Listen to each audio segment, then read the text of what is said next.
భారతీయ జనతా పార్టీలోని కామినేని శ్రీనివాస్‌కి సీట్ రావడానికి కారణం ఎవరు?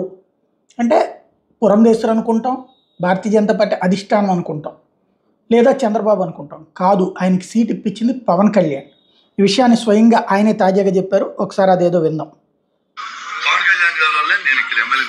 ఎందుకంటే ఆయనే కలిపాడు బీజేపీని తెలుగుదేశం. లేకపోతే ఆయన తగ్గి ఇవాళ జగన్మోహన్ రెడ్డి చేసే దుర్మార్గాలను ఆపడానికి ఆయన తగ్గాడు. వెళ్ళి అడగకుండా సీట్లన్నీ అడగకుండా జైల్లో పెట్టి పుస్తకాలు చేశాడు.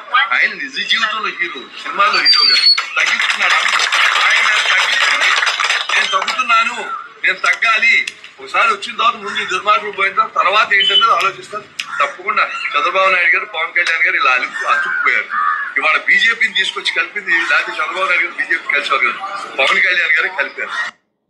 ఇది కాబట్టి పవన్ కళ్యాణ్ వల్లనే తనకి సీటు వచ్చింది, నేను ఇక్కడ ఉన్నాను కాబట్టి జన సైనికులు అందరూ. ఎందుకంటే అక్కడ కాపు సామాజిక వర్గం బలమైనటువంటిది కావడం, అట్లాగే మత్స్యకార సామాజిక వర్గం బలమైనది కావడం, ఏదైతే ప్రత్యేకించి అక్కడ ఉన్నటువంటి ఈ పల్లెకార సామాజిక వర్గం బలమైనది కావడం, వెంకటరమణ గతంలో అక్కడ ఎమ్మెల్యేగా గెలిచినటువంటి తెలుగుదేశం పార్టీ ఎమ్మెల్యే, ఆ తర్వాత వైసీపీకి వెళ్ళినటువంటి నేపథ్యంలో ఎదురవుతున్నటువంటి సవాళ్ళ నేపథ్యంలో వాళ్ళని కన్విన్స్ చేయడానికి పవన్ కళ్యాణ్ ద్వారానే వచ్చామన్నటువంటి విషయాన్ని గుర్తు చేశారు.